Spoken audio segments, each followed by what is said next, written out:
እዚህ መሃል ወጣቶች አላችሁ፣ ወላጅ ብትሆኑ ወላጆችም እዚህ አላችሁ። ልጃችን አሁን ሀብታችንን ውድም አድርጎ በአጭር ጊዜ ስንት ዓመት የለፋንበትን በዓመት አጥፍቶ ባዶ እጁን ቁሽሽ ብሎ ቢመጣ ሮጠን አቅፈን እንስመዋለን? መልሱልኝ። እንስመዋለን። ለነገሩ ደስ ይላል ባህላችን። መቼስ ጣት ቆሰለ ተብሎ ምን አይልም። አንዴ ወልጅ ያለው ፈጣሪ በኃጢአቴን ያመጣው በልግባ ይባላል። ገብቶን ግን አለቀው። እንጀራ በበላ ቁጥር እኔ ከፈጣሪ ያገኘዋለሁ ብዬ ነው እንጂ ይቅር እንላለን አንረሳም። ነጮቹ ፎርጊቭና ፎርጌት ነው። ይቅር እንላለን። ይቅር ካለ የሚረሳ ብቻ ነው። ሲቆይ የረሳውን ለመሰለ እንዴ የወጋ ቢረሳ ይኸው ታውቁታላችሁ። ተወግቶ የረሳ ክርስቶስ ብቻ ነው። ገና ሚስማሩ ከእጁ ሳይወጣ የሚያደርጉትን አያውቁምና ሚስማሩ ከእጁ ውስጥ ነው። ልቡ ድረስ እያመመው ነው ሾሁ። ይቅር በላቸዋል።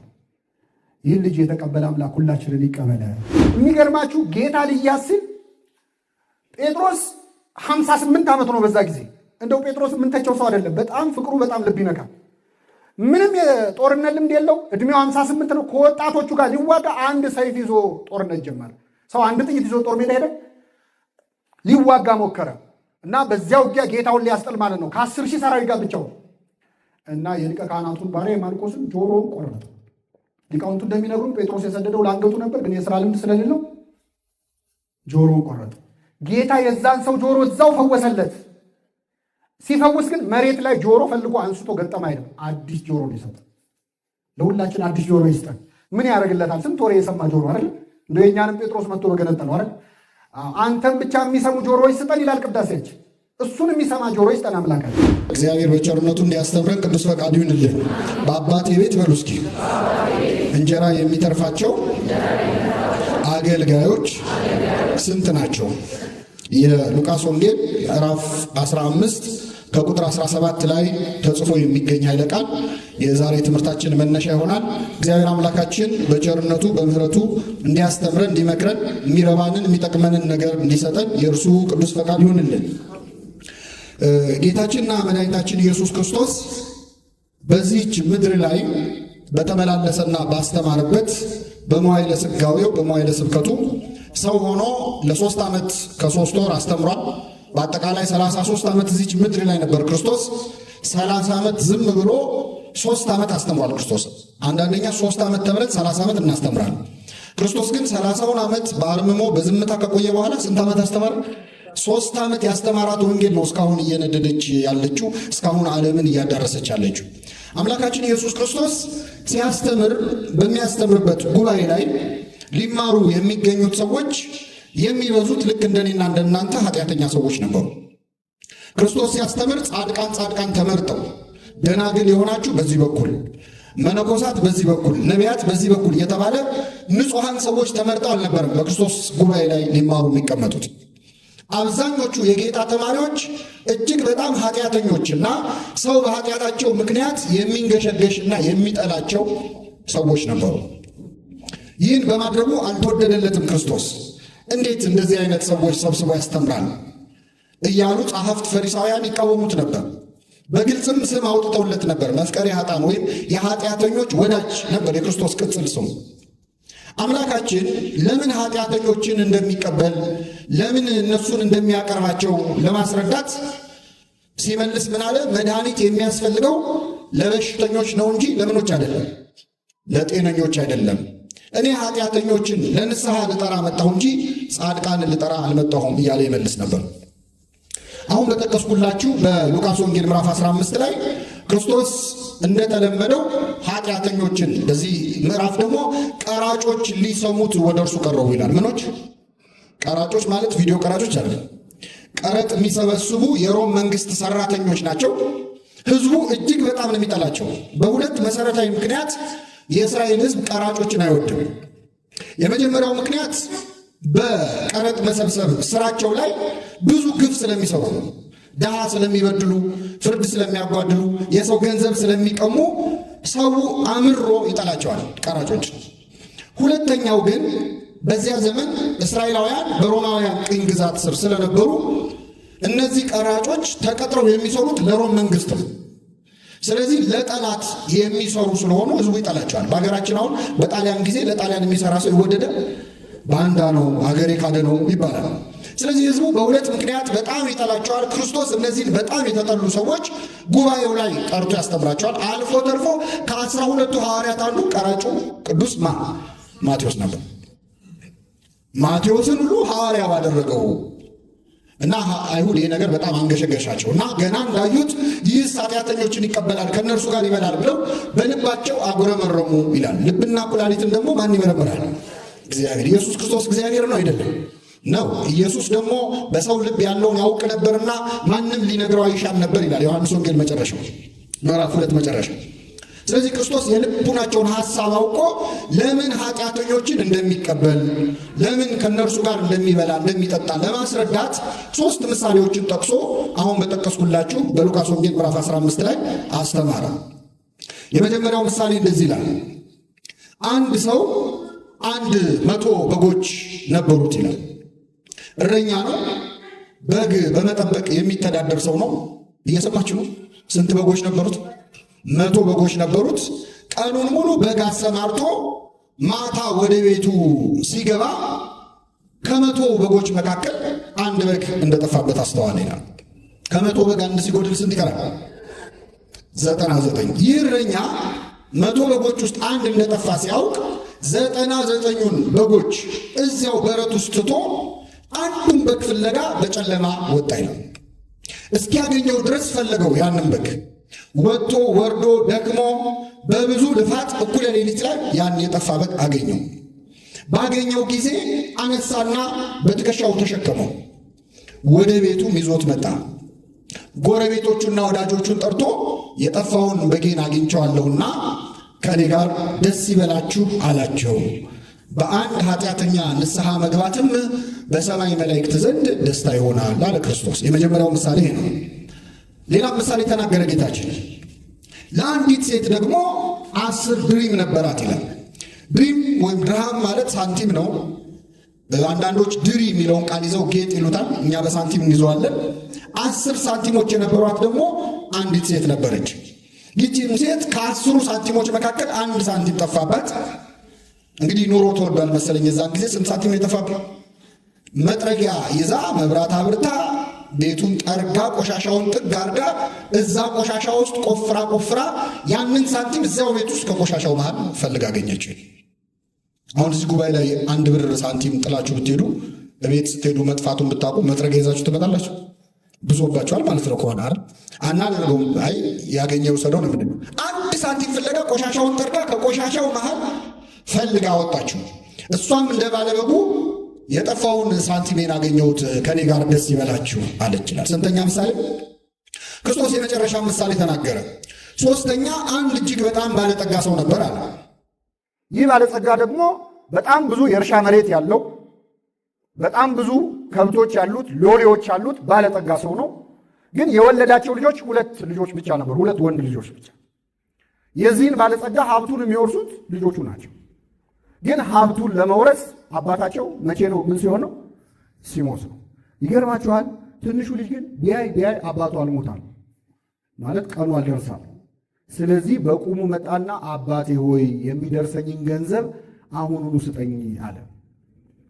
አንድ ልጅ አባቱ በሕይወት እያለ ውርስ ከጠየቀ በተዘዋዋሪ ምን እየተመኘ ነው? ሞቱ። አባት ግን አላስገደደው። አንተ በቁሜ ተናዘዝልኝ ትላለህ አላለው። የሚደርሰውን ገንዘብ ከፈለና ሰጠው። ይህ ልጅ ቢቆይ የአባቱን ሀብት ከወንድሙ ጋር ለ2 እኩል ይካፈል ነበር። አሁን ግን ለ3 ነው የሚካፈሉት። 1/3 ነው የሚደርሰው። 1/3 ሰጠው። የአባቱን ሀብት ተቀብሎ ወደ ሩቅ ሀገር ሄደ ይላል። እግዚአብሔር ብዙ ጊዜ የማይሰጠን ሲሰጠን እንደምንሄድ ስለሚያውቅ ነው። እና ብን ብሎ ጠፋ። እንደው አባቴ እንደው እዚሁ እስኪያረጅ እስኪሞት እንኳን አጠገቡ ልሆን እዚሁ ከተማ ልኑር አላለም። ገንዘቡን ይዞ ወደ ሩቅ ሀገር ሄደ። በሄደበት ሀገር ካገኘው ጋር በልቶ ካገኘው ጋር ጠጥቶ ገንዘቡን በአጭር ጊዜ በትኖ ጨረሰ። ገንዘብ ለማግኘት ነው እንጂ ለማጥፋት ይከብዳል። በተለይ ያለፉበት ገንዘብ ከሆነ በጣም ቀላል። ስለዚህ ገንዘቡን ጨረሰ። ይህ ልጅ ገንዘቡ አለቀ። ገንዘቡ ሲያልቅ ደግሞ ጓደኞቹ አለቁ።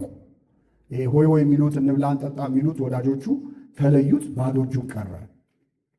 ስለዚህ ሰው ቤት ለመኖር ተገደደ። ቤት አልሰራም፣ ንብረት አላፈራም። ስለዚህ ወደ አንድ ሰው ቤት ገብቶ እባክህ አስጠጋኝ አለው። እሺ አሳድርሃለሁ፣ ግን ቀን ቀን ስራ ሰጥሃለሁ አለው። ስራው ጥሩ ስራ እንዳይመስላችሁ፣ አሳማዎች አሉ፣ እነሱን ጠብቃለሁ። ይህ ልጅ ተንደላቆ ያደገ ልጅ፣ ምንም ስራ ሰርቶ ማያቅ ልጅ ከዛ የድሎት ህይወት ወጥቶ የምን ጠባቂ ሆነ? የአሳማ። ሐሳማ በግዕዝ ህሱም አስቀያሚ ማለት የመጨረሻ ቆሻሻው እንስሳ እና ይህ ልጅ አሳማ እየጠበቀ በዛ በሚሸት በረት ውስጥ መዋል ጀመረ። ግን እዛ በረት ውስጥ ሆኖ ከሽታው በላይ በጣም የሚያስቸግረው ረሃብ ነበረ። በጣም ይቸግረው ነበር፣ ይርበው ነበር። አሳማዎቹ ከሚበሉት ምግብ ሊበላ ይመኝ ነበር ይላል። ምን ነው እነሱም ባረገኝ እስከ ማለት ደረሰ። ይህን ጊዜ ወደ ልቡ ተመለሰ ይላል። እግዚአብሔር ሁላችንን ወደ ልባችን ይመልሳል። ምን አለ? በአባቴ ቤት እንጀራ የሚተርፋቸው አገልጋዮች ስንት ናቸዋል? እኔ እዚህ በረት ውስጥ ቁጭ ብዬ በሽታ ውስጥ ሆኜ ረሃብ ሊደፋኝ ነው፣ ሊገለኝ። በአባቴ ቤት ግን ጠግበው በዚህ ሰዓት ምግብ የሚደፉ ጠግበው ለውሻ የሚሰጡ በጣም ብዙ አገልጋዮች አሉ። ስለዚህ አሁኑኑ ተነስቼ ወደ አባቴ ሄዳለሁ። አባቴን እንዲህ እለዋለሁ፣ አባቴ ሆይ በሰማይና በፊትህ በደሉ። በሰማይ በእግዚአብሔር ፊት አባትህን እናትህን አክብር ባለ በእግዚአብሔር ፊት፣ በምድር ደግሞ በአንተ ፊት በደሉ። ከእንግዲህ ወዲህ ልጅህ ልባል አይገባኝም። ቤትህ ውስጥ ካሉት አገልጋዮች አንዱ አድርገኝ እለዋለሁ አለ። ተነስቶ ወደ አባቱ መጣ።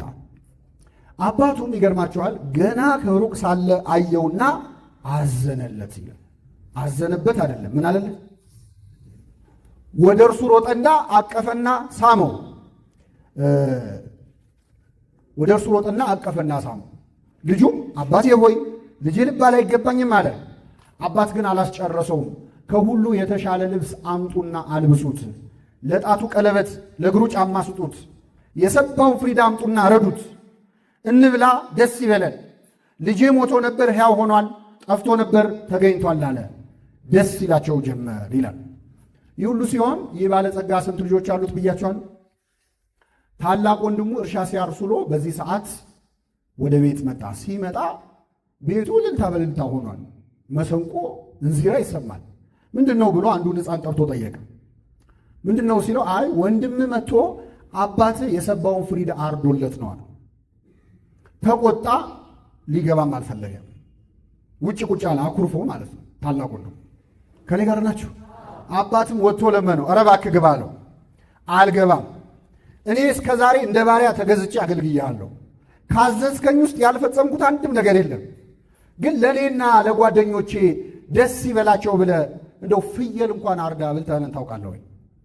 ዛሬ ግን ገንዘብህን ከጋለሞቶች ጋር በልቶ ይሄ ልጅህ ሲመጣ አለ። ይሄ ምንህ ለሱ ምኑ ነው? ይሄ ልጅህ ሲመጣ ፍሪዳ አረድክለት አለ። አባት ግን አንተ እስከ ዛሬ ከኔ ጋር ነበርክ፣ የኔ የሆነ ሁሉ ያንተ ነው። ነገር ግን ይህ ወንድምህ አለ። ይህ ምንህ ልጅህ፣ ይህ ልጅህ ያለውን ወንድምህ ብሎ አረመው። ጠፍቶ ነበር ስለተገኘ፣ ሞቶ ነበር ሕያው ስለሆነ ደስ ሊለን ሐሴትም ልናደርግ ይገባናል አለው ይላል። ስለ ቃሉ አምላካችን ስም የተመሰገነ ይሁን። ስንት ምሳሌዎች አየን? እሺ አጭብጭ አንድ ላይ አጠራቅም መጨረሻ ላይ። እሺ ስንት ምሳሌዎች አየን? የመጀመሪያ የጠፋው ምንድን ነው? ጅብ ነው።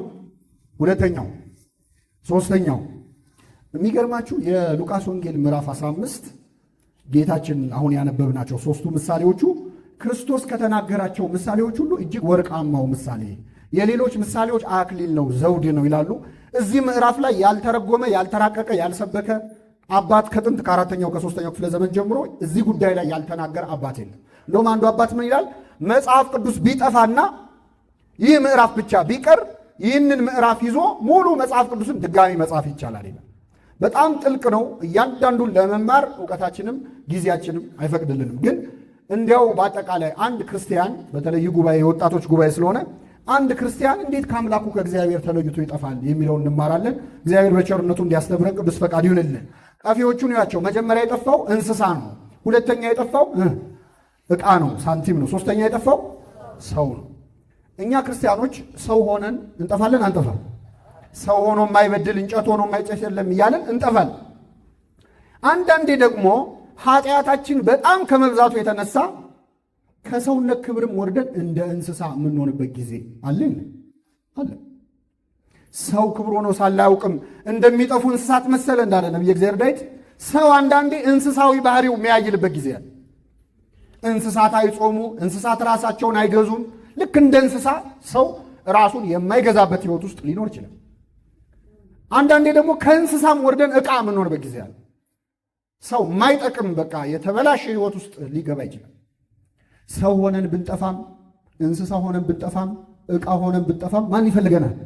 እግዚአብሔር። እንደ እንስሳ ብትሆንም አይጸየፍም። ሲወለድ የተወለደው እንስሳት መሃል ነው፣ በረት ውስጥ ነው። እንስሳ ብትሆኑ አልጠላችሁም ሲል እኮ ነው። በረት ውስጥ ተወልዷል ክርስቶስ። እንደ ዕቃ ብንጠፋም እግዚአብሔር ይፈልገናል። ፈላጊውን ደግሞ ስታዩት መጀመሪያ ላይ ፈላጊው እረኛ ነው። ሁለተኛው ላይ ፈላጊው እናት ነች። ሶስተኛው ላይ አባት ነው። የሁላችን አባት ማን ነው? መመነ እግዚአብሔር ነው። እናታችንም እሱ ነው። አንተ አቡነ አንተ ምን ቅዱስ ያሬድ አንተ አባታችን አንተ እናታችን ነህ ይለዋል። እግዚአብሔር አባት ነው፣ እግዚአብሔር እናት ነው። ታላቁ የቤተ ክርስቲያናችን ሊቅ አለቃ ኪዳነ ወልድ ክፍሌ ደግሞ እግዚአብሔር እናት አባት ብቻ አይደለም ይላሉ፣ አያታችንም እሱ ነው ይላሉ። ምናችን? ምክንያቱም እግዚአብሔር በመጽሐፍ ቅዱስ ራሱን በዶሮ እየመሰለ በወፍ እየመሰለ ይናገራል። ዶሮ ጫጩቶቿን ከክፎቿ በታች እንደምትሰበስብ እኔ እናንተን ሰበስባችኋለሁ ይላል እግዚአብሔር። ራሱን በዶሮ በንስር በወፍ እኛን ደግሞ በጫጩት ይመስላል። ከኔ ጋር ናችሁ? እስቲ ዶሮ ለጫጩት እናት ናት አያት ናት? አስባችሁ መልሱ እንጂ ዝም ብሎ እናት ናት አያት ናት? አያት ናት። እናቷ ማን ነው? እንቁላል እንዳትሉ አደራችሁ። እናትም አያትም ናት። እሷ እንቁላል ትወልዳለች፣ ትጥላለች። ከእንቁላሉ ምን ይገኛል? ጫጩት። እኚህ ሊቅ ምን አሉ? እግዚአብሔር እንደ እንቁላል መሬትን ፈጠረ፣ ከመሬት ከአፈር ደግሞ ማንን ፈጠረ? ሰውን ፈጠረ። እናት አባት ብቻ ሳይሆን አያታችንም ጭምር ነዋል። ስሙ የተመሰገነ ይሁን። ግን እናት አባታችን አያታችን ደግሞ እንደው የፈለገ ቢወዱን ቢያንደላቅቁን ቢያሳድጉን በዋልንበት ሁሉ አብረውን አይውሉም፣ ባደርንበት ሁሉ አብረውን አያድሩም። እግዚአብሔር ግን ከኛ ተለይቶ ያውቃል። ስለዚህ እግዚአብሔር እናት አያት ብቻ ሳይሆን እረኛም ጭምር ነው። ነቢየ እግዚአብሔር ዳዊት አለ እግዚአብሔር ምኔ ነው የሚያሳጣኝ የለም። እረኛችን ነው እግዚአብሔር። እረኛ በጎቹን የበሉትን በልተው ይኖሩ ነው የሚለው።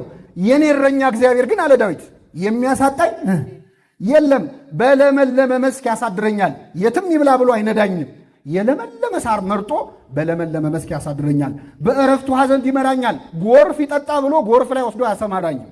በእረፍት ውሃ በተረጋጋ ሰላም ባለው ውሃ ላይ ወስዶ ያጠጣኛል። ነፍሴን መለሳት፣ ስለ ስሙም በጽድቅ መንገድ መራኝ። እኔ የእሱ በግ ነኝና ወደ ገደል ልገባ ስል ነፍሴን መልሶ ደመ ነፍሴን መልሶ እረኛ እግዚአብሔር በጽድቅ መንገድ በመልካሙ መንገድ መራኝ። በሞት ጥላ መካከል እንኳ ብሄድ አንተ ከኔ ጋር ነህና ክፉን አልፈራም። አውሬ ቢመጣብኝ ተኩላ ቢመጣብኝ ሊበላኝ ቢመጣ አንተ እረኛዬ ከኔ ጋር ነህና ምን አልን? አልፈራም። በትርህና ምርኩዝህ እነሱ ያጽናኑኛል። ምንህና ምንህ? አንዱን ምርኩዝ ይመረኮዝበታል ደግሞ ይመታበታል አይደል? ስለዚህ በትርህና እነሱ ምን ይሉኛል? በትር ያጽናናል። እኔ ግን እረኛዬ በትሩን የያዘው እኔን ሊጠብቅ ነው ብዬ ሳስብ እጽናናለሁ። በሞት ጥላ መካከል እንኳ ብሄድ አንተ ከኔ ጋር ነህና ክፉን አልፈራም። ወደ ነፍስ ስንመልሰው እግዚአብሔር እረኛችን ነው፣ የሚያሳጣን የለም። በለመለመ መስክ በገነት ያሰማራናል፣ በእረፍት ውሃ በጥምቀት ወደ ቤቱ ያስገባናል። ነፍሴን መለሳት አለ፣ ከሲኦል ወደ ገነት መለሳት። ስለ ስሙም በጽድቅ መንገድ ወደ ገነት መራኝ። በሞት ጥላ ሲኦል እንኳን በወርድ አንተ ከኔ ጋር ነህና ክፉን አልፈራም። በትርህና ምርኩዝ መስቀልህ። የክርስቶስ በትሩ ምርኩዙ መስቀል ነበር። ተመቶበታል። በትሩ ነው ምርኩዙ ነው፣ ተሸክሞታል። በትርህና ምርኩዝ መስቀልህ ያጽናናኛል። ሁላችንን ያጽናናን እግዚአብሔር። ስለዚህ እግዚአብሔር እረኛችን ነው። ይህ እረኛ 100 በጎች ነበሩት ይላል። የጠፋበት ስንት በግ ነው? 1 በግ። ያሉት ስንት ናቸው? ሃዲጎ ተስአ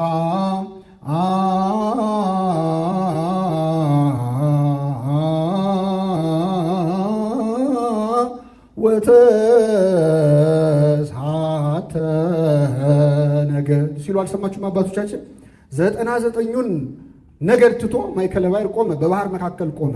99 ነገድ የተባሉት ቅዱሳን መላእክት ናቸው። 1 በግ የተባልነው እኛ የሰው ልጆች የአዳም ልጆች ነን። 99ኙን በጎች ትቶ ስንት በግ ፍለጋ መጣ? ይህ ማለት የወደቀውን የሰው ልጅ ፍለጋ መላእክትን ትቶ መላእክትን ልሁን ሳይል ሰው ልሁን ብሎ የሰውን ባህሪ ተፈጥሮ መርጦ ከሰማይ ወደ ምድር ወረደ። እስኪያገኘው ድረስ ፈለገው። ክርስቶስ እስኪያገኘን ፈለገን። ባገኘው ጊዜ በትከሻው ምን አለው? ተሸከመው የተባለው የሁላችንን ኃጢአት ክርስቶስ በመስቀል ላይ ምን ብሏል?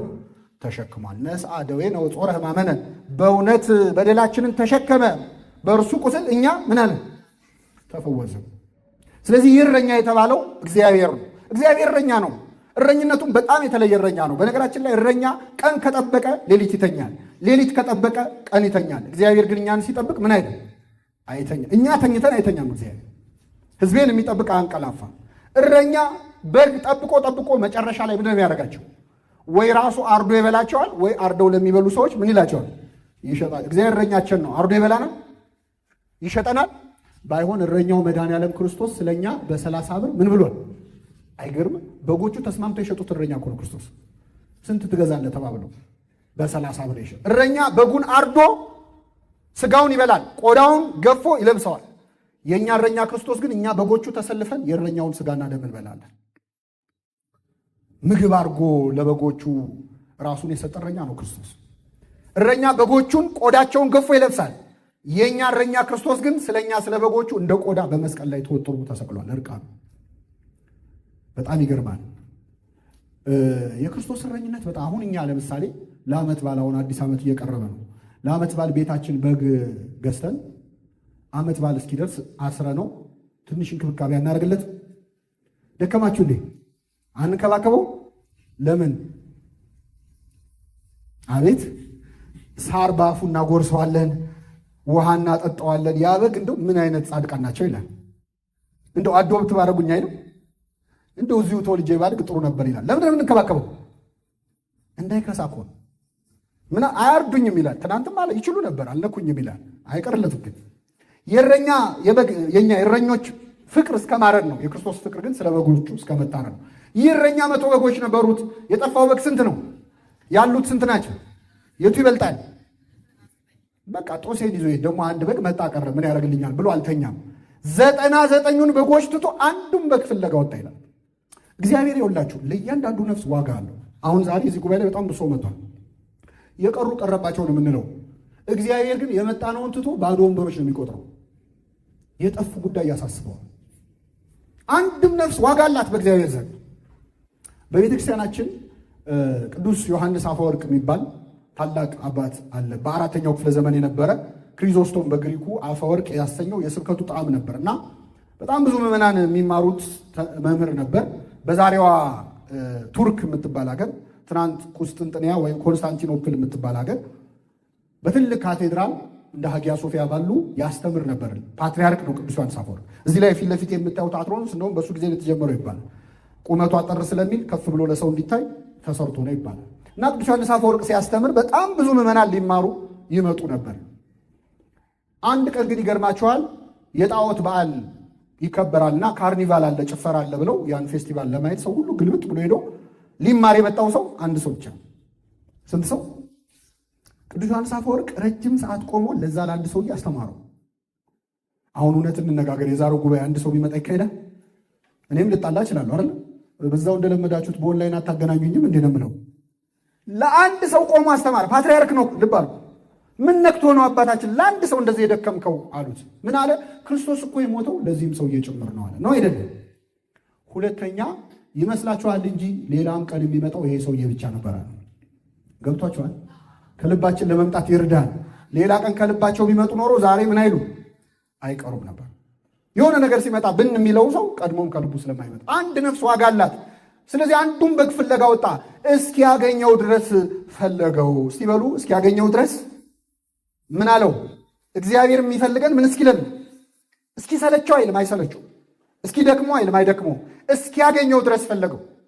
እግዚአብሔር እስኪያገኘን የሚፈልግ። እኛ ደግሞ ለየት ያለ በጎች እኮ ነን፣ የምንደበቅ በጎች። በዚህ ሲመጣ በዚህ የምንሄድ። እስኪያገኘው ፈለገው።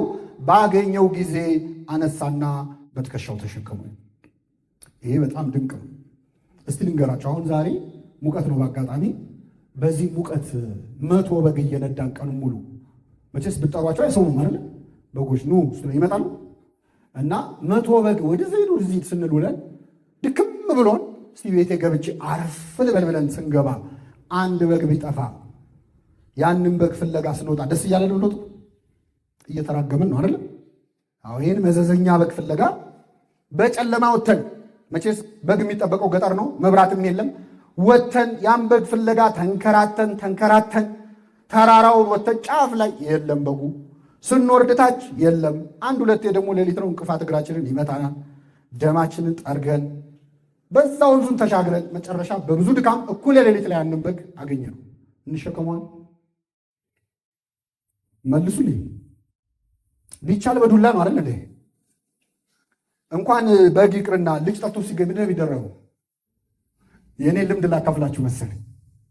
መጀመሪያ ወላጆች ወይኔ ልጄ ነው፣ ሲገኝ ደግሞ ወይኔ የሚለው ልጁ ነው አይደለም? ምን አንቀዠቀዠ ይባላል አይደል? እመቤታችን ብቻ ናት። ይገርማቸዋል። ክርስቶስ ጠፍቶባት ነበር እኮ አንድ ጊዜ አልጠፋባት፣ 3 ቀን ጠፋባት። ሲጠፋ ፍለጋ ወጣች እና 3 ቀን ሲጠፋ ጌታን ፍለጋ እመቤታችን ወጣ ነበር። ክርስቶስ ከብዙዎቻችን ሕይወት ውስጥ ከጠፋ ስንት ቀን ሆኖታል? እስካሁን ግን እኛ አንፈልግም፣ አንወጣም። ክርስቶስን ልትፈልግ እመቤታችን ወጣች። ከዚያ በቤተ መቅደስ በመምህራን እግር ስር ቁጭ ብሎ አገኘችው ይላል። ክርስቶስ የጠፋባችሁ ሰዎች የክርስቶስ አድራሻው የት ነው? ቤተ መቅደስ ውስጥ ከነማን እግር ስር? ሌላ ቦታ አለ ካሏችሁ እሱ ክርስቶስ አይደለም። የክርስቶስ አድራሻው ቤተ መቅደስ ነው። ቀረበችና እመቤታችን ልጄ ወይ አባትህና እኔ ስንፈልግ ለምን አስጨነከን አለችው። ማናማ ስንፈልግ? እኔና አባትህ አላለችም። አባትህና እኔ ራሷን አታስቀድም እመቤታችን። ትሕትናዋን ተመልከቱ። አባትህ ያለችው ማንን ነበር? ዮሴፍ ባይወልደውም መቼስ አሳድጎታል። ስለዚህ አባትህና እኔ ስንፈልግ ለምን አስጨነከን አለችው። ክርስቶስ ደግሞ ይህን ይዘው ሰዎች ይኸው ከእናትየው ያወቀ ቡዳ ነውና ለካ አባቱ ነው ለካ ብለው የዮሴፍ ልጅ እንዳይሉት ክርስቶስ ምን አለ? በአባቴ ቤት እኖር ዘንድ እንዲገባኝ አታውቁምን? ደግሞ እሱ ያለችውን ይዛችሁ የዮሴፍ ልጅ እንዳትሉኝ፣ እኔ የማን ልጅ ነኝ? የአብ ልጅ ነኝ። ሌላው ወላጅ ግን በእውነት ልጁ ጠፍቶ ሲያገኘው ከነከሰው በኋላ የት ነበርክ የሚለው አይደለ? አዎ። ይህ እረኛ ግን ባገኘው ጊዜ በትከሻው ምን አለው? ተሸከመው። አሁን ዛሬ እዚህ ጉባኤ ላይ በጣም ብሶ ተጠርቷል። ከተጠሩት ሁሉ እኛ የመጣ ነው በጣም አስተዋይ ስለሆንን አይደለም። ተሸክሞ ያመጣን ማን ነው? እግዚአብሔር። ወደ እግዚአብሔር ቤት ለመምጣት እኮ አቅም ይፈልጋል። ብዙ ሰዎች መምጣት እየፈለጉ አይሆንላቸው። እኔ ቤተክርስቲያን ሲሆን እግሬን የሚይዘው እንደሆነ አላቅም ይሉ ሰዎች አሉ። ነገ ጠዋት ተነስቼ አስቀድሳለሁ ብለው ተኝተው የሚያረፍዱ ሰዎች አሉ። በምህረትህ ብዛት ወደ ቤትህ እገባለሁ እንደሚል እኛ እዚህ ጉባኤ ላይ የተገኘ ነው በማን ቸርነት ነው? በእውነት እንዲህ የራቁትን በቸርነቱ ትከሻ ተሸክሞ ያምጣቸው። እግሩ እንደዛ ላይ አይቶ እኮ ነው። አያችሁ፣ ያረኛ ሲያየው ያ በግ ሲቅበዘበዝ እግሩ ዝሏል፣ ደክሞታል፣ ለመመለስ አቅም ያጥረዋል። ስለዚህ ልሸከመው አለ። በኃጢአት የዛለ እግራችንን እግዚአብሔር አይቶ ሁላችን ተሸክሞ ያምጣል። እውነትም ተሸክሞን ነው። አንድ ልጅ ይገርማቸዋል፣ ህልም ያይ ነበረ፣ ህፃኑ ነው እና በህልሙ ምን ያህል ጭው ባለ በረሃ ላይ ብቻውን ሲሄድ ያህል የራሱን የእግር ኮቴ ያህል ሲራመድ እና በዛ በረሃ ውስጥ ብቻውን ሲሄድ ከፊት ደግሞ በጣም ትልቅ የእግር ኮቴ የትልቅ ሰው እግር ኮቴ ይመራዋል እና ሲነቃ ደስ ይለዋል። በበረሃ ሲሄድ እግዚአብሔር ከፊት ምን ይለኛል? ይመራኛል ብሎ የተረጉመውና ይደሰታል። በኋላ ይሄ ልጅ አደገና እንደኛ ኃጢአት መስራት ለመደ። ያም ህልም ጠፋ። ከብዙ ጊዜ በኋላ ያን የድሮ ህልሙን ድጋሚ አየው። ግን ሲያየው ህልሙ ትንሽ ለወጥ ብሏል። ብቻ እሱ ከፊት የእግዚአብሔር የትልቅ ሰው እግር ነበር ከኋላ። አሁን ግን የትልቅ ሰው እግር ብቻ ነው ያየው። ከዛ አዘነ። መቼስ እሱ ትልቅ ሆኗል፣ አሁን ህፃን አይደለም እና እግዚአብሔር ተወኝ ማለት ነው ብቻዬን ነኝ ብሎ ሲያዝን እግዚአብሔር ተገልጦ ምን አለው? ያየኸው እግር ያንተን ሳይሆን የኔን ነው፣ ትቼህ ሳይሆን ተሸክሜህ ነው አለው። እግዚአብሔር ሁላችንን ይሸከመን። አሁንም ተሸክሞን ሳይሰለች እዚህ እንድንመጣ ስለፈቀደ ስሙ የተመሰገነ ይሁን። ስለዚህ መጀመሪያው እንግዲህ ምዕመናን የበግ አጠፋፍ ነው። አንድ ክርስቲያን እንዴት ነው የሚጠፋው ካላችሁ የመጀመሪያው በእውነት እንደ በግ ነው የምንጠፋው። እስቲ ልጠይቃችሁ፣ በግ የሚጠፋው አውቆ ነው ሳይሆን? አውቆ ከጠፋ በግ አይደለም። ምን እያደረገ ነው በግ የሚጠፋው? ሽፍትነት አምሮት ነው? ምን እያደረገ ነው? መቼስ በግ እንዴት እንደጠፋ ለማወቅ በግ መሆን ያስፈልጋል? ሰው ሆነን እንሞክራለን። ምን እያደረገ ነው የሚጠፋው? ሳር እየበላ እዚህ ጋር ሳር ሲበላ ሌላ ሳር፣ እዚህ ጋር ውሃ ሲጠጣ ሌላ ውሃ እየደፈረሰበት ወደ ሌላው ሲሄድ ሳያስበው ነው የሚጠፋው። በግ ሲጠፋ ቢመሽብኝስ ብሎ ያስባል? ሰዓት እያየ የሚጠፋ በግ አለ? ባቡሩ ከ2 ሰዓት በኋላ ይላል? አይ ተኩላ ቢበላኝ ገደል ብገባ ይላል? አይልም። የመጀመሪያው ክርስቲያኖች፣ አንድ ክርስቲያን ከቤተ ክርስቲያን ተለይቶ የሚጠፋው ልክ እንደ በግ ሳያውቅ። አንድ በግ ሳያውቅ እንደጠፋ ሳናውቅ የጠፋን በጣም ብዙ ሰዎች አለ ከእግዚአብሔር ቤት። አንዱን ሳር ሲበላ ሌላ ሳር፣ አንድ ውሃ ሲጠጣ ሌላ ውሃ፣ አንድ ትምህርት ስንማር ሌላ ትምህርት፣ አንድ ስራ ስንሰራ ሌላ ስራ። በእንጀራ ጉዳይ ሰው ከቤተ ክርስቲያን ይጠፋል አይጠፋም? ይጠፋል። አይኔ እኮ ድሮ አቤ ጉባኤ ምናምን ድሮ ነበር፣ አሁን እኮ ቢዚ ነኝ የሚሉ ሰዎች አሉ። የሉ ይሄ በጋ አሁን ቢዚ ነበር አይነበር? ይሄን ሳር እያገላበጠ ልክ እንደ በግ እየበሉ እየጠጡ የሚጠፉ ሰዎች አሉ። እንደ በግ ሳናውቅ የጠፋነውን እግዚአብሔር በቸርነቱ ይመልሰን። ተኩላ ቢበላኝ ብሎ አላሰበም። ተኩላ የተባለ መናፍቃና የበግ ለምድ ለብሰው ከሚመጡባችሁ እንደ ተኩላ ነጣቂዎች ከሆኑ ከሐሰተኞች መምህራን ተጠበቁ ይላል። ቢመሽብኝስ አላለም ይሄ በግ። ሞት ቢመጣስ ሳንል ከእግዚአብሔር ቤት የራቅን ሰዎች አለ። እንደዚህ የራቅነውን እግዚአብሔር በቸርነቱ ይመልሰን። ወደ ሁለተኛው ልምጣላችሁ። ሁለተኛ የጠፋው ሳንቲም ነው። ሳንቲም ምንድን ነው የሚለውን ብዙ ሊቃውንተ ቤተክርስቲያን ተርጉመውታል። በአጭሩ ሳንቲም የምንባለው እኛ የሰው ልጆች ነን። ከእኛ ትርጓሜ ወንጌልም ላይ ታገኙታላችሁ። ቅዱስ ጄሮም ደግሞ በደንብ አብራርቶታል። ሳንቲም የተባለ የሰው ልጅ ነው። በሳንቲም ላይ የንጉሥ መልክ ይቀረጽ ነበር። ለምሳሌ አሁን እኛ በአፄ ኃይለ ሥላሴ በአፄ ምኒልክ ዘመን የኃይለ ሥላሴ ምኒልክ ስዕላቸው ሳንቲሙ ላይ ይቀረጽ ነበር። ስለዚህ ሳንቲም ማለት የንጉሥ መልክ ያለበት ማለት ነው። የእኛ የሁላችን ንጉሥ ማን ነው? እግዚአብሔር ነው። እኛ ደግሞ ሳንቲሞቹ ነን። ስለዚህ ሳንቲም የተባልነው ለምንድን ነው? ሳንቲም ላይ የንጉሥ መልክ እንዳለ እግዚአብሔር እኛን ሲፈጥረን ሰውን በመልካችን እንደ ምሳሌያችን ምን እንበል እንፍጠር ብሎ ፈጥሮናል። ስለዚህ የእግዚአብሔር መልኩ እኛ ላይ አለ። ችግሩ አሁን ሰው እኛን ሲያይ እግዚአብሔርን ያዋልኝ አይደል? ለምን ካላችሁ ዝጓል፣ ሳንቲም ቆሽሸናል። እግዚአብሔር በቸርነቱ ይጠበን እና ሳንቲም የተባለ የሰው ልጅ ነው። ሴቲቱ ምን አደረገች? መብራት አበራች፣ ከዚያ ቆሻሻውን ጠረገች፣ ሳንቲሙን እዚያው ቤት ውስጥ ከቆሻሻው መሃል ፈልጋ አወጣችሁ ይላል። እንግዲህ በጉ ከቤተ ክርስቲያን የራቁ ሰዎች ናቸው ብለናል። ሳንቲም ውስጥ ካላችሁ ይህ ሳንቲም ጠፍቷል፣ ግን ያለው ቤት ውስጥ ነው። ቤት ውስጥ ነው ያለው፣ ግን ጠፍቷል። ብዙ ጊዜ እኛ የጠፉ ሰዎች ሲባል እንደዚህ ቤተ ክርስቲያን የማይመጡ ሰዎች ይመስለናል። ሁለተኛው ግን ቤተ ክርስቲያን ውስጥ ወደ የጠፋ ሰው ምድብ ሁለት ጠፊ ማለት ነው። ምድብ አንድ ከቤቱ የራቁ ናቸው። ምድብ ሁለት ግን እዚያው ቤተ ክርስቲያን ውስጥ ሆነ ጠዋት ማታ እያስቀደሰ ኪዳን እያደረሰ ቃሉን እየሰማ እየዘመረ እያመሰገነ ግን ቆሻሻ ውስጥ ያለን ሰዎች አለን የለን? አለ። ይህ ሳንቲም እንዳይፈለግ ቤት ውስጥ ነው፣ እዛው ቤት ውስጥ ነው፣ ግን ያለው ቆሻሻ ውስጥ። አሁን እግዚአብሔር በጣም የቸገረው ምን መሰላችሁ? ቤተ ክርስቲያን ውስጥ ሆነን የጠፋነው ሰዎች ጉዳይ ነው። እንደ አዲስ እንዳያጠምቀን አምነናል፣ ማተብ አስረናል፣ ሃይማኖት ሲባል ኦርቶዶክስ ተዋህዶ እንላለን። አምነዋል እንዳይለን ደግሞ ቆሻሻ ውስጥ ነው። እኛ አይደለን እንዴ በየሚዲያው ስንሰዳደብ የምንውለው? እንትና የኪዳነ ምሕረት ልጅና እንትና የገበይ ልጅ አሉ እንዴ ሲሰዳደቡ ቢሉት በየኢንተርኔቱ ነው አይደለም? በዘር ተከፋፍለን አሁን በዚህ ሰዓት የምንዋጋው እኮ ባለማተቦቹ ነው አይደለም? ይበላቸው የሚል ሰዋል፣ በለው የሚል ሰዋል። ግን ክርስቲያኖች ነው። አሁን እግዚአብሔር በጣም የጨነቀው ይገርማቸዋል። እንዴት ያድርገን? እንዳይፈልገን እዚህ ነን። የአፋልጉኝ ማስታወቂያ እንዳይለጥፍ ማስታወቂያ ለጣፊዎቹ ራሱ እኛ ነን። አለን እንዳይባል ደግሞ ቆሻሻ ኃጢአት ውስጥ ክፋት ውስጥ ያለ ነው። ቤት ውስጥ ሆነን የጠፋነውን እግዚአብሔር በቸርነቱ ይፈልገን። በጣም ከባድ ነው። ቤተ ክርስቲያን ውስጥ ሆነን ቃሉን እየሰሙ መጥፋታል። እግዚአብሔር ጨነቀው እኮ። በራድ ወይም ትኩስ ብትሆን መልካም ነው። እንዲያው ለብ ስላልክ ከአፌ ልተፋ ነው አለ። ልክ አፉ ላይ ይዞናል እግዚአብሔር። እንዳይውጠን ለባልንበት እንዳይተፋን ፈጥሮናል። አሳዘን ነው። ስለዚህ አፉ ላይ ይዞ ተጨንቋል እግዚአብሔር። እና ሁለተኛው አጠፋፍ ቤተ ክርስቲያን ውስጥ ሆኖ መጥፋት ነው። በጣም ከባድ ነው። እየሰበኩ እየዘመሩ መርፌ የራሱን ቀዳዳ አይሰፋም ይባላል። ታውቃላችሁ? ብዙ ቀዳዳ ይሰፋል፣ ላዩ ላይ ግን አንድ ቀዳዳ እሷን ይሰፋል አይሰፋም። ጥሩምባ ነፊ ደግሞ ቀብር አይገኝም ይባላል። ታውቃላችሁ?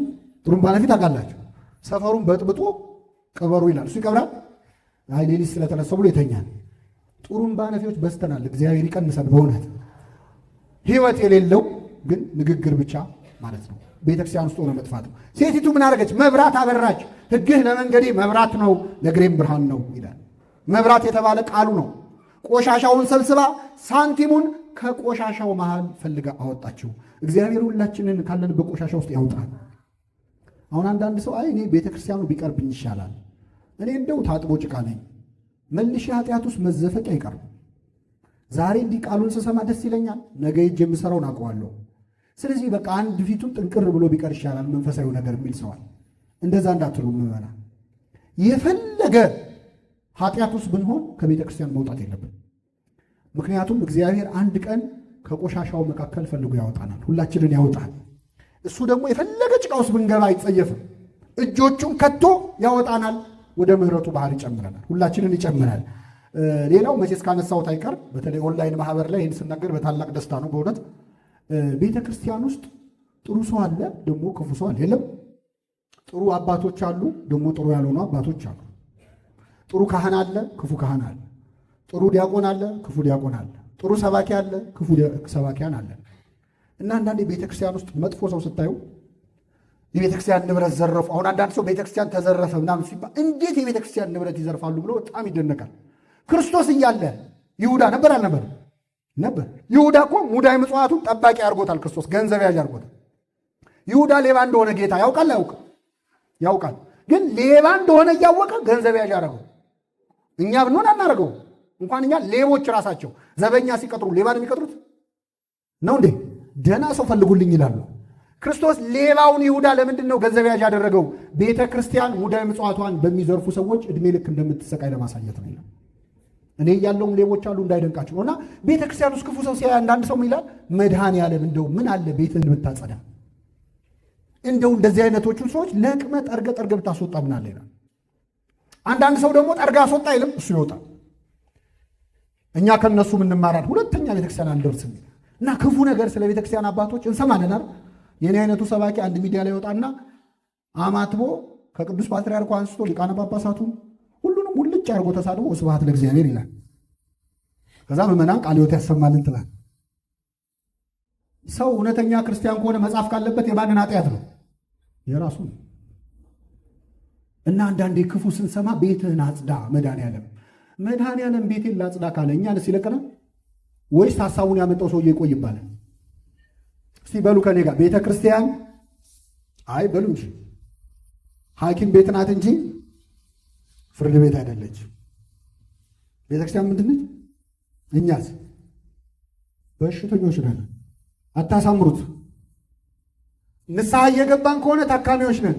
እየቆረብን ከሆነ መድኃኒት እየወሰድን ነው። አለዚያ ግን ምንድን ነን? አይሰማም። በሽተኞች ነን። ደግሞ በሽተኛ አለ እንዳትሉ፣ እኔም በሽተኛ ነኝ። አይዟችሁ፣ እኔም በሽተኛ ነኝ። በሽተኛ ከሆንክ ለምን ትሰብካለህ ቆመ ካላችሁ፣ በሽተኞችም እኮ ሆስፒታል ውስጥ ትንሽ ሲቆዩ እንደ ዶክተር ያደርጋቸው ነው አይደለም? የእነሱን ኪኒን ያዛሉ ለሌላ ሰው እና እኛ ቀድመን የገባን በሽተኞች ነን። እግዚአብሔር በቸርነቱ ይማረን። በጣም ይገርማል። ቤተ ክርስቲያን ሆስፒታል ናት አለ ቅዱስ ዮሐንስ አፈወርቅ። ሆስፒታል ውስጥ ሄዳችሁ አንድ ሰው ጨጓራዬን አሞኛል ሲል ምን ነክቶ ነው የሚያመህ ይባላል? ድሮ ካላመመ ሆስፒታል ምን ይሰራል? ጉበት ጭራሽ ጉበትህን ይባላል አይባል። ቤተ ክርስቲያን ውስጥ ኃጢአተኛ ሰው ሲያይ እንዴት እንዲህ አይነት ክፉ ሰው ይኖራል ቤተ ክርስቲያን ውስጥ የሚል ሰው ማለት ሆስፒታል ውስጥ እንዴት በሽተኛ ይኖራል እያለ ነው። ሁለቱም የመጡት ሊታከሙ ነው። ለመታከም ያብቃን አምላካችን።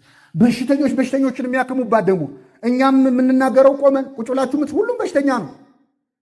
ካህናት ሐኪሞች ናቸው። የነፍስ አቃቢያን እስራኤል ንስሐ ሜዲኬሽኑ ነው። ስጋው ደግሞ የመጨረሻው መድኃኒት ነው። ሁላችንን ወደ ስጋው ደግሞ ይመልሰን። ስለዚህ ቤተ ክርስቲያን ውስጥ ጠርጋ አስወጣ አይባልም። ክርስቶስ ኃጥኡን ከጻድቁ ምዕመኑን ከመናፍቁ ችሎ ይዞታል። ሌላው አንዳንድ ሰው ደግሞ የእኛን ምግባር እያየ የቤተ ክርስቲያን ሰዎች ዲያቆን ገሌ ቄስ ገሌ እንደዚህ አባ እንደዚህ ያረጉ ብሎ ቤተ ክርስቲያን አልመጣም የሚሉ ሰዎች በጣም ብዙ አሉ። እኔ የአባ ገሌን መስቀል ብሞት አልሳለም የሚሉ መስቀሉ የማን ነው? የክርስቶስ መስቀል ደግሞ እንኳን እንደኛ ያለ ኃጢአተኛ ሰይጣን ቢይዘው ራሱ መስቀሉ ይረክሳል። አይዞውም እንጂ ደፍሮ አይረክስም። ስለዚህ ሰው አይቶ መውጣት በእውነት እንደ መጽሐፍ ቅዱስ ከእንስሳት ማነስ ነው። እንስሳት ይገርማቸዋል። አንድ ትልቅ ጉዞ አድርገው ነበረ። ካስታወሳችሁ በኖህ ዘመን መርከብ ውስጥ አልነበሩ? ዓለም ላይ ያሉ እንስሳት ሁሉ መርከብ ውስጥ ገብተዋል። በዚያን ጊዜ አብረው ሊሆኑ የማይችሉ እንስሳት ሁሉ አብረው ነበሩ። ለምሳሌ በግና ጅብ አብረው ነበሩ።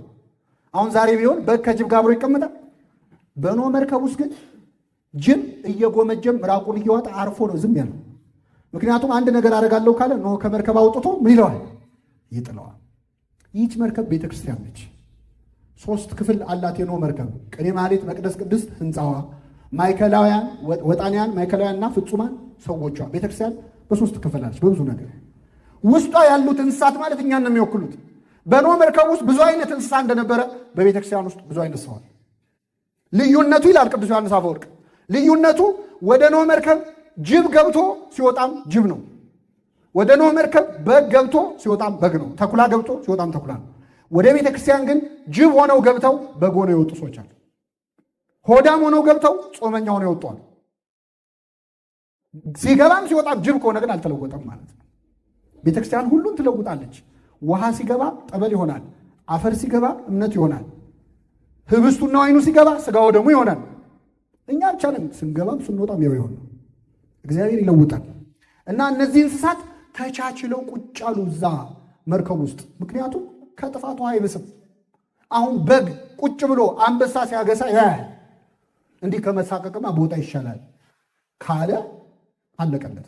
ከጥፋቱ አይብስም። ምን ማለት መሰላችሁ? ቤተ ክርስቲያን ውስጥ እንደኛ አይነት ሰዎች ስታዩ፣ ክፉ ሰው ስታዩ እንዳትወጡ።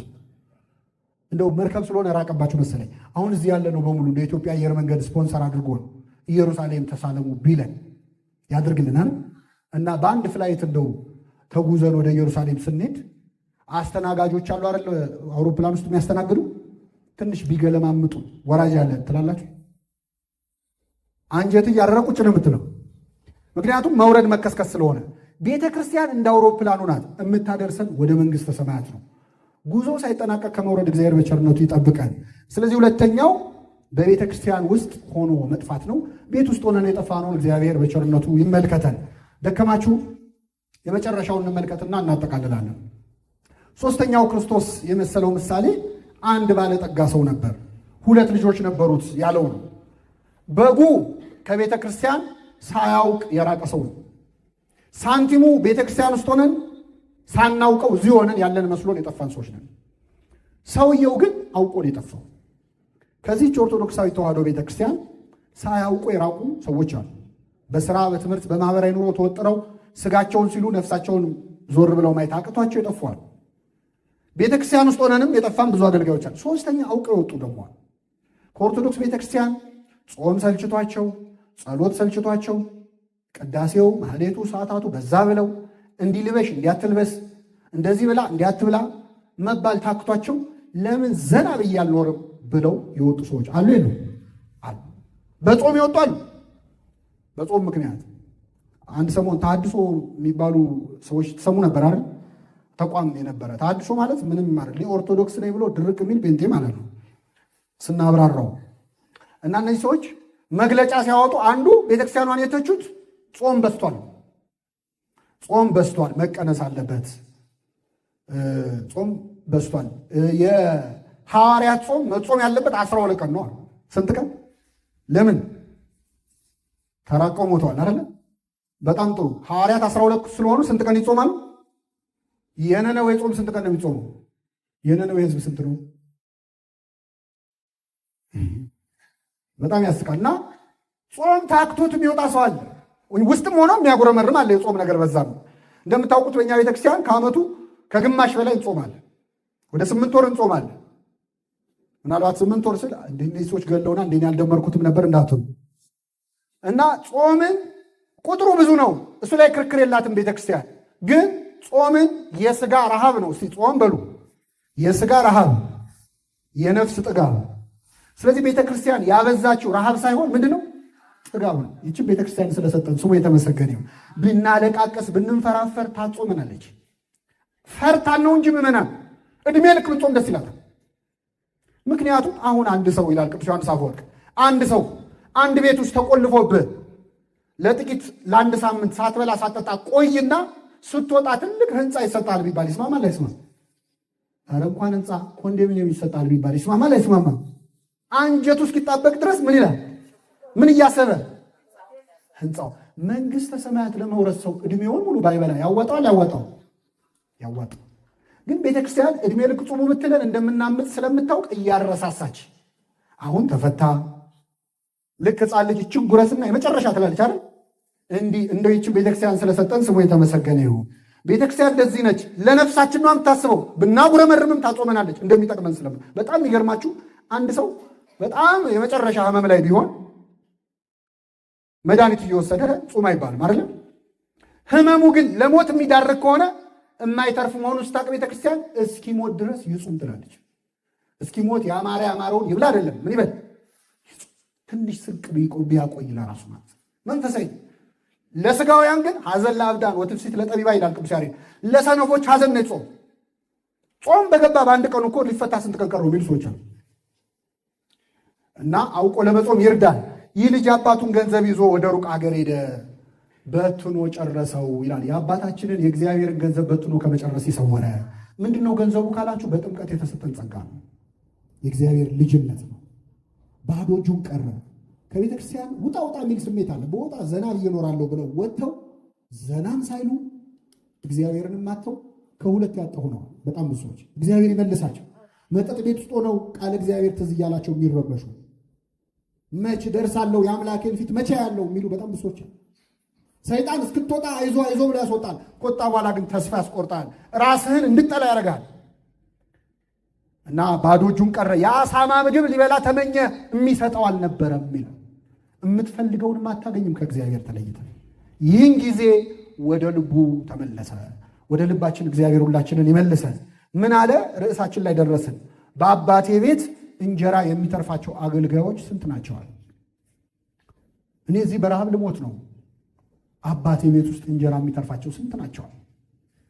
አባታችን ማን ነው ብለናል። የአባታችን ቤት ማናት? ቤተ ክርስቲያን። የአባታችን ቤት ሙያተኞች ደግሞ እነ ቅዱስ መርቆሬዎስ ናቸው። እንጀራ የሚተርፋቸው ማለት ጽድቅ ተርፏቸው ለሌላው ሰው የሚጸልዩ እና አቡነ ተክለ ሃይማኖት እነ ቅዱስ ጊዮርጊስ ናቸው።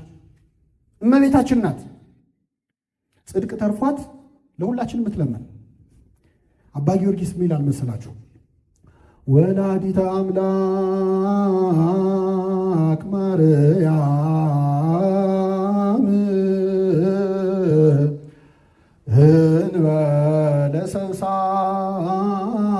ወሩካቤ በይነዘ አቅረብኩ ለኪ ንስቲተ ቃለ ይባቤ ፈትቲእሙ በረከተ አፉኪ ሙሐዘ ከርቤ ለነዳይ ብሲ ወለዘረከቦ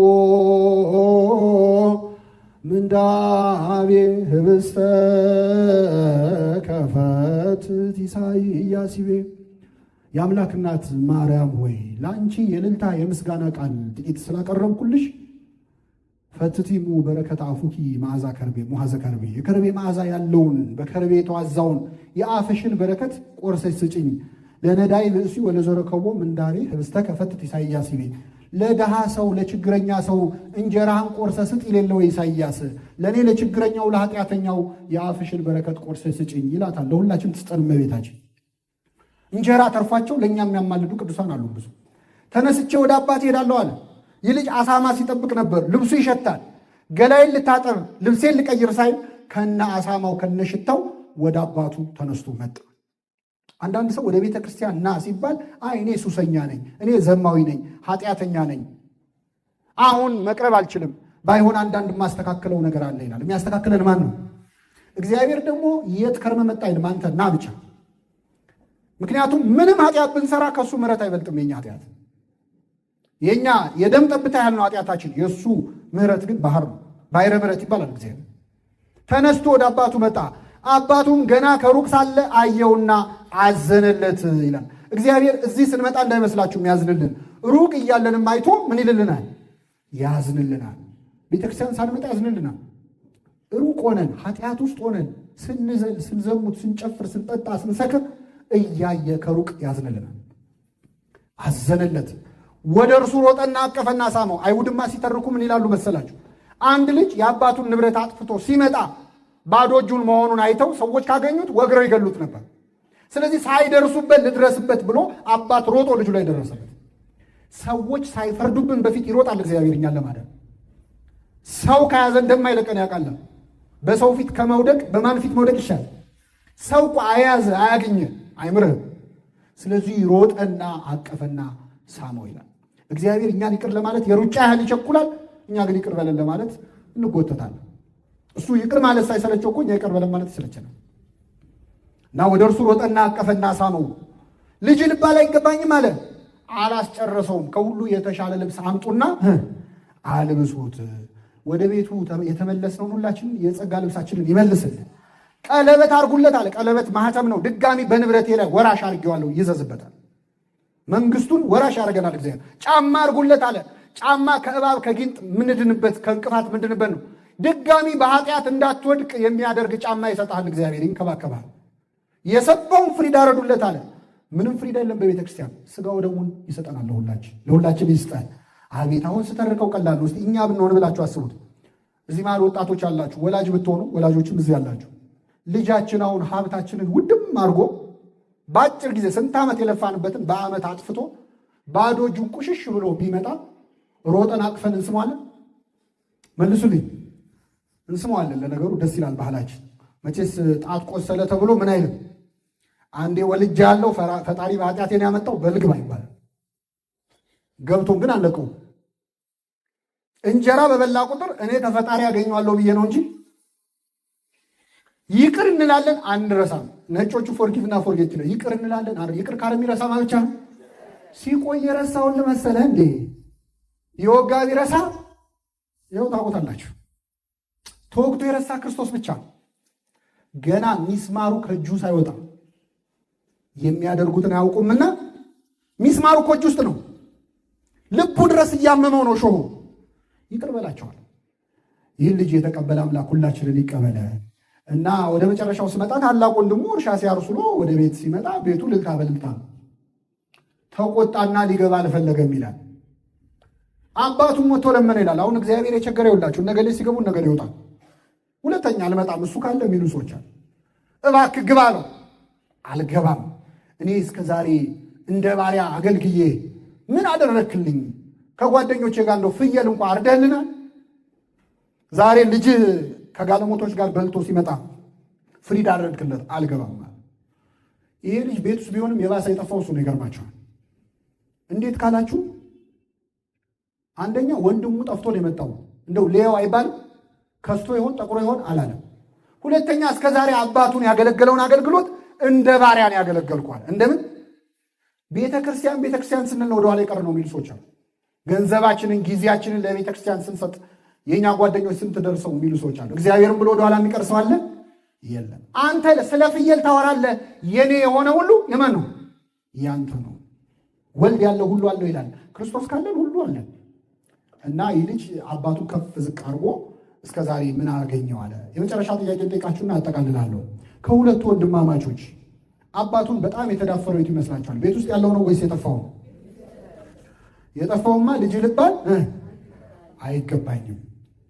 የጠፋው ግን አባቱን በትህትና ሲናገር፣ ቤት ውስጥ ያለው ግን ከፍ ዝቅ አድርጎ አባቱ ተዳፈረ። እውነት ለመናገር እግዚአብሔርን በጣም የምንዳፈረው ቤት ውስጥ ያለነው ሰዎች ነው። ውጭ ያሉት ገና ስሙን ሲሰሙ ይፈራሉ፣ ይንቀጠቀጣሉ። ራቅ ያሉት ሰዎች፣ ቀረብ ያለው ሰዎች፣ እንዲህ መድረክ ላይ ወደ መቅደሱ ቀረብ ያሉ ሰዎች ግን እግዚአብሔርን በጣም እንዳፈራል። የማትደፈር አንተን ይሁዳ ደፈረ ይላል። ደግሞ ይህን ስናገር ብዙም የማይመጣ ሰው ቤተክርስቲያን በኦንላይን ብቻ የሚከታተል እኮ እኔም ለዚህ ብዬ እኮ ነው። ጎሽ የዛሬው መምህር ጥሩ ተናገረ እንዳትሉ፣ መርጣችሁ አትስሙ። ራቅ ማለት ጥሩ ነው አላልኩም። ቀረብ ማለት ክፉ ነውም አላልኩም። ሐሙስ ዕለት የሆነው ልንገራችሁ እናበቃለሁ። ክርስቶስ ሊሰቀል አንድ ቀን ሲቀረው ከሐዋርያት መሃል ለጥያቄም ለመልስም ለእምነትም ለክደትም ሁሉ አንደኛ ይሆናል። ቅዱስ ጴጥሮስ ተነሳና እንዲህ አለ፣ ከኔ ጋር በሉ፣ ጌታ ሆይ ሌሎች ሁሉ ቢክዱ እኔ አልክድህም። ጥሩ ነው? ጥሩ አይደለም? ጥሩ ነው። ግን ሌሎች ሁሉ ምን ቢሉ እኔ ከሌሎች ምን ያልኩ ነኝ? የተሻልኩ ነኝ። ርቱ ሃይማኖት ጴጥሮስ ሆይ እኔም አልክድህ ሌሎቹም አይክዱ ብትል ምን አለበት? አንተ ግን ራስህን ብቅ ሌሎችን ዝቅ አደረግ። ስለዚህ ሌሎች ሳይክዱት አንተ ካድከው ይላል። አልክድህም አለ። ዶሮ ሳይጮህ ስንቴ ትክደኛለህ? ምን ሲደረግ? ኧረ በፍጹም አለ። እንደዚህ ማለት በጣም ቀላል። አሁን እዚህ ጉባኤ ላይ አያርገውና ሰዎች ስለት ይዘው ቢከቡት አዳራሹ አይዟችሁ ቁጭ በሉ ትቀመጣላችሁ። እኔም ካልኩ ነው ያለ ኦንላይን ምናምን ብለው ነው የጠሩኝ። የማውቀው ነገር የለም። ምን ሆነ መሰላችሁ? እውነተኛ ገጠመኝ ልንገራችሁ። እኔ የተወለድኩ ያደኩበት ቤተክርስቲያን እዚህ ቡልጋሪያ አካባቢ አፍሪካ ህብረት ይባላል። ወህኒ ቤት ነው ቤተክርስቲያኑ መጀመሪያ። እና አንድ ቀን ጉባኤ እየተካሄደ መርሃ ግብር መሪ አለ። መዝሙር እየዘመረ ነው። ከክርስቶስ ፍቅር እያለ እስረኛ አመለጠና ቦታው ተኩስ በተኩስ ሆነ። ከዛ መርሃ ግብር መሪ የለ፣ ምዕመናን የሉ። መዝሙሩ ምንድን ነው? ከክርስቶስ ፍቅር ከአቅማችን በላይ ከመፈተን ይሰውረን በፍጹም አለ ጴጥሮስ። ዶሮ ሳይጮህ ሶስት ትክደኛለህ ነው። የሚገርማችሁ ጌታ ሊያዝ ሲል ጴጥሮስ 58 ዓመት ነው በዛ ጊዜ። እንደው ጴጥሮስ የምንተቸው ሰው አይደለም። በጣም ፍቅሩ በጣም ልብ ይነካል። ምንም የጦርነት ልምድ የለው። እድሜው 58 ነው። ከወጣቶቹ ጋር ሊዋጋ አንድ ሰይፍ ይዞ ጦርነት ጀመረ። ሰው አንድ ጥይት ይዞ ጦር ሜዳ ሄደ፣ ሊዋጋ ሞከረ እና በዚያ ውጊያ ጌታውን ሊያስጥል ማለት ነው ከ10 ሺህ ሰራዊት ጋር ብቻው እና የሊቀ ካህናቱን ባሪያ የማርቆስን ጆሮውን ቆረጠ። ሊቃውንቱ እንደሚነግሩን ጴጥሮስ የሰደደው ለአንገቱ ነበር፣ ግን የሥራ ልምድ ስለሌለው ጆሮውን ቆረጠ። ጌታ የዛን ሰው ጆሮ እዛው ፈወሰለት። ሲፈውስ ግን መሬት ላይ ጆሮ ፈልጎ አንስቶ ገጠም አይደለም፣ አዲስ ጆሮ ነው የሰጠው። ለሁላችን አዲስ ጆሮ ይስጠን። ምን ያደርግለታል? ስንት ወሬ የሰማ ጆሮ አይደል? እንደ የኛንም ጴጥሮስ መጥቶ በገነጠለው አይደል? አንተም ብቻ የሚሰሙ ጆሮዎች ስጠን ይላል ቅዳሴያችን። እሱን የሚሰማ ጆሮ ይስጠን አምላካችን። አሁን ጴጥሮስ ልክ ከውጊያው በኋላ ጌታ ጆሮውን ከፈወሰ በኋላ አብረው እንዳይዟቸው ጌታ ምን አለ መሰላችሁ? እነዚህን ተዋቸው አለ። እነማን? ደቀ መዛሙርቴ አላለም። ደቀ መዛሙርቴ ካለ አብረው ናቸው ተባባሪ ብሎ ይዟቸዋል። ስለዚህ ምን አላቸው? እነዚህ እግዚአብሔር ለአንተ ብሎ የሚያርቅህ ጊዜ አለ። እነዚህን ተዋቸዋል። ጌታ ተያዘ። አሁን ጴጥሮስ ጥሎ እንዳይሄድ ጌታን ይወደዋል። ቀረብ እንዳይል አብረው ቢሰቅሉኝስ ብሎ ፈራ። ስለዚህ ከሩቅ መከተል ጀመረ ይላል። ቤተ ክርስቲያንና ኮረንቲ እና ፖለቲካ በሩቁ ነው የሚሉ ሰዎች አሉ። ጧፍሽን ትሰጫለሽ፣ አስራት በኩራትን ታወጣለህ፣ ጥሩ አይደለም፣ ተመክራችሁ አታውቁም እንጂ ምክር የሚሉ ሰዎች አሉ። በተለይ እናት አባቶች ሆነው ልጆቻቸው ቤተክርስቲያን ሲያበዙ ሊመነኩሱ መስሏቸው የሚፈሯል። በሩቁ ነው የሚል ሰው አለ። ጴጥሮስ ሲርቅ በረደው፣ ሲበርደው እሳት ሊሞቅ ቁጭ አለ። እሳት ደግሞ ሙቀት ብቻ ሳይሆን ብርሃንም አለው። ፊቱን አሳየበት። አንተ ከሱ ጋር አልነበርክ? አጣደፉት። ከሱ ጋር አልነበርክ? ጴጥሮስ የገጠር ሰው ነው፣ የገሊላ ሰው ነው። የሚናገርበትን አክሰንት መቀየር አይችልም። ያስታውቃል አነጋገር አሉ። የገሊላ ሰው ነህ የምትሉትን ሰውየውን አላውቀውም ማለት ማንን አላውቀው? እግዚአብሔር ሰውየው ከሚያስብል ፈተና ይሰውረን። አላውቀው። ሶስተኛ ጊዜ ሲምን ክርስቶስ ቀና ብሎ አየው ይላል። የንስሐ አባቱ ክርስቶስ በአይኑ ነው ቀኖና አይሰጥም። አታውቀኝም? እውነት እግርህን አላጠብኩህም? በባህር ላይ አላራመድኩህም? አለት ነቢይ አልሾምኩህም? አየው ባይኑ። ይህኔ ጴጥሮስ ስቅስቅ ብሎ አለቀሰ። ከሁሉ ይልቅ ስወደው ከሁሉ ቀድሜ ክደዋል። የጴጥሮስን እንባ ይስጠን አምላካችን። ተቀበለው አልተቀበለውም ወይ ካላችሁ ተቀበለው። ይገርማችኋል። በምን አወቀ? ጴጥሮስ ባለቀሰ በጥቂት ቀናት ክርስቶስ ከሞት ምን አለ? ተነሳ። ጌታ ከሞት ሲነሳ መጀመሪያ ትንሣኤውን ያዩት እነማን ናቸው? ሴቶች ናቸው። አንዳንድ ሰዎች ወሬው ቶሎ እንዲዳረስ ነው ይላሉ። ትስማማላችሁ? አይደለም። በኦሪት ሴት ልጅ በጣም ትናቅ ነበር። ለምስክርነት እንኳ አትበቃም ነበር። ክርስቶስ ለምስክርነት የማትበቃዋን ሴት የትንሣኤው ምስክር አደረጋል። ስሙ የተመሰገነ ይሁን። ሴትነትን ከፍ አድርገው ክርስትና ሲጀምር ሴት ልጅን ደስ ይበልሽ በማለት ነው የተጀመረው። ማንን? ሲጠናቀቅ ደግሞ ሴቶች ደስ ይበላችሁ እንዲሉ በማለት ተጠናቀቀ። አሁን ሴቶች ሄደው ትንሣኤውን ሲያዩ ጌታ በመላእክቱ በኩል እንዲህ አላቸው፣ ሂዱና ለደቀ መዛሙርቴ ለጴጥሮስም ጌታ ተነስቷል በሉልኝ። ለማን? ለደቀ መዛሙርቴ ብቻ ካለ አይ እሱ ሶስቴ ክዶታል አይመለከተውም ይላሉ። የሶስት ወር አልከፈለችም ይባላል። ይሰርዙታል ከመዝገብ። ጥሩልኝ ጴጥሮስንም ጥሩልኝ አለ። ጴጥሮስን የጠራ አምላክ ይጥራልኝ አለ። በችግርህ ቀን የካደህን ሰው አንተ አሁን እኛ ብንሆን በስቃያችን ቀን ታመን ያጠየቀንን ሰው በደስታችን ቀን ጠራዋለን። ለነገሩ ጠራዋለን። ቅጥል ይውጣለት ብሎ ይጠራል ሰው እና ጴጥሮስን ተቀበለው። ጴጥሮስን የተቀበለ አምላክ ይቀበለን። ራቅ ማለት ይኸውላችሁ እሳት ለመሞቅም ባይሆን ለስራ፣ ለትምህርት፣ ለማህበራዊ ኑሮ አሁን ደግሞ በኢንተርኔት ዘመን አብሮ መዋልም አያስፈልግም። በስልክ ይመጡልሃል። አንቺ ኦርቶዶክስ አይደለሽ፣ አንተ ኦርቶዶክስ አይደለም እንዲህ ለምን ትላለህ? የራሳቸውን ትተው የእኛም ብቻ የሚጎለጉለዋል። ጥያቄ ሲበዛብን ክርስቶስን ሰውየው ያስብሉናል፣ ፈጣሪውን ፍጡር ያስብሉናል፣ ተማላጁን አማላጅ ያስብሉናል። ራቅ ማለት መዘዝ አለው። ቀረብ ብሎ ቤተክርስቲያን ማወቅ ይሻላል አይሻልም? ቀረብ ማለት ምን ጥቅም አለው ካላችሁ እንደ ጴጥሮስ ሳይፈራ እስከ መስቀል ደግሞ ቀርቦ የተከተላል ቅዱስ ዮሐንስ። እሱ ደግሞ እዛው መስቀል ላይ ሰማይና ምድርን የምትበልጥ ውድ ስጦታ ሰጠ። ይህ ስጦታ ማናት? ጌታ ይገርማችኋል፣ እስከ መጨረሻው ለተከተለ ዮሐንስ ምን ልስጠው ብሎ ጨነቀው።